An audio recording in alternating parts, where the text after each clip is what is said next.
കൊല്ലം corporation deputy mayor സ്ഥാനത്തിൽ തർക്കം തുടരുകയാണ്. അവസാന വർഷം മേയർ, ഡെപ്യൂട്ടി മേയർ സ്ഥാനങ്ങൾ RSPക്കും ലീഗിനും നൽകാമെന്ന ഫോർമുല അംഗീകരിക്കാതെ ഘടകകക്ഷികൾ മേയർ, ഡെപ്യൂട്ടി മേയർ തെരഞ്ഞെടുപ്പിൽ നിന്ന് വിട്ടുനിൽക്കുമെന്ന് UDF യോഗത്തിൽ മുസ്ലിം ലീഗ് ഭീഷണി മുഴക്കുകയും ചെയ്തു.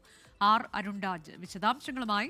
അരുൺരാജ്, കൊല്ലത്ത് നമുക്കറിയാം വലിയ നേട്ടമാണ് UDFനെ സംബന്ധിച്ചുണ്ടായത്. അവിടെയാണിപ്പോൾ തർക്കം.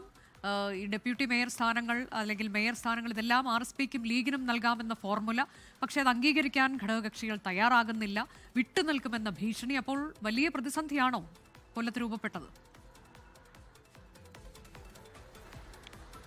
അനുജ, സംസ്ഥാനത്ത് തന്നെ ശ്രദ്ധേയമായ മത്സരം നടന്ന ഇടമാണ് കൊല്ലം കോർപ്പറേഷൻ. കൊല്ലം കോർപ്പറേഷൻ UDFനെ സംബന്ധിച്ച് 30 വർഷത്തിന് ശേഷം പിടിച്ചെടുക്കാൻ കഴിഞ്ഞുവെന്ന വലിയ ആഹ്ലാദവും ആത്മവിശ്വാസവും സന്തോഷമടക്കം UDF കേന്ദ്രങ്ങൾ പങ്കുവെക്കുമ്പോഴാണ് ഈ ഡെപ്യൂട്ടി മേയർ ചർച്ചയിൽ തട്ടി ഇപ്പോൾ UDFിലെ ചർച്ചകൾ അവസാനിക്കുന്നത്. ഈ ഡെപ്യൂട്ടി മേയർ സ്ഥാനത്തേക്ക് RSPയോ അതുപോലെ തന്നെ ലീഗിലെയോ ആർക്കും നൽകണമെന്നായിരുന്നു ആദ്യഘട്ടത്തിൽ എടുത്ത തീരുമാനം.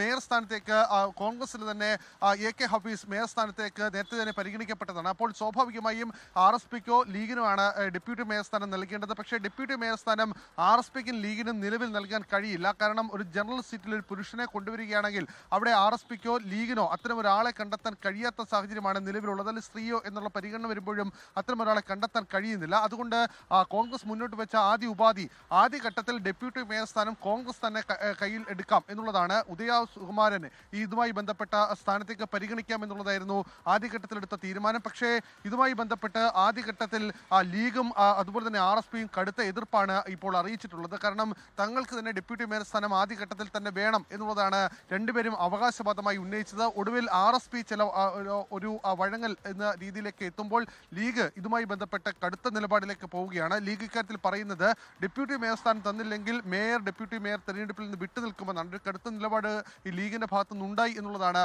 മനസ്സിലാക്കാൻ കഴിയുന്നത്. ഒരുപക്ഷെ ഇന്ന് അവസാനഘട്ട UDFന്റെ ജില്ലാ നേതൃയോഗം ചേരുകയാണ്. ഇതുമായി ബന്ധപ്പെട്ട ഒരു ഫോർമുല മുന്നോട്ട് വെച്ചിരിക്കുന്നത് ആദ്യഘട്ടത്തിൽ മേയർ, ഡെപ്യൂട്ടി മേയർ സ്ഥാനം കോൺഗ്രസിനും അവസാന ഓരോ വർഷം മേയറും ഡെപ്യൂട്ടി മേയറും ഘടകകക്ഷികൾക്ക് നൽകാമെന്നാണ്. ഇക്കാര്യത്തിൽ ഇന്നിനി ഘടകകക്ഷികളുടെ നിലപാട് കൂടി അറിഞ്ഞ ശേഷമായിരിക്കും ഇക്കാര്യത്തിൽ തീരുമാനമുണ്ടാവുക. ഒരുപക്ഷെ ലീഗ് വിട്ടുനിന്നാൽ അത് കൊല്ലത്ത് UDFന്റെ അനൈക്യത്തിന്റെ കൂടി പുറത്തേക്ക് വരുന്ന തെളിവായി മാറും. എന്തായാലും ലീഗിന്റെ സംസ്ഥാന നേതൃത്വവും RSPയുടെ സംസ്ഥാന നേതൃത്വവും വിഷയത്തിൽ ഇടപെടുകയും ചെയ്യുന്നുണ്ട്.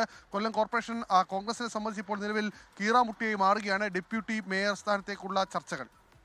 അതാണ്, കൊല്ലത്ത് വലിയ തർക്കമാണ് രൂപപ്പെട്ടിരിക്കുന്നത്. മേയർ, ഡെപ്യൂട്ടി മേയർ സ്ഥാനങ്ങളെ ചൊല്ലിയുള്ള തർക്കം തന്നെയാണ്. അത് അവസാന വർഷം RSPക്കും ലീഗിനും നൽകാമെന്ന ഫോർമുല, അത് അംഗീകരിക്കാൻ ഇവർ തയ്യാറായിട്ടില്ല.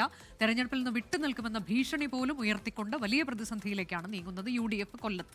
ലോകത്തെവിടെയായാലും ഏത് സമയത്തും 24 വാർത്തകളും ഓഗ്മെന്റഡ് റിയാലിറ്റി പാക്കേജുകളും എക്സ്പ്ലെയിനറുകളും വിശദമായി കാണാൻ ഞങ്ങളുടെ YouTube ചാനൽ നിങ്ങൾക്ക് സബ്സ്ക്രൈബ് ചെയ്യാം.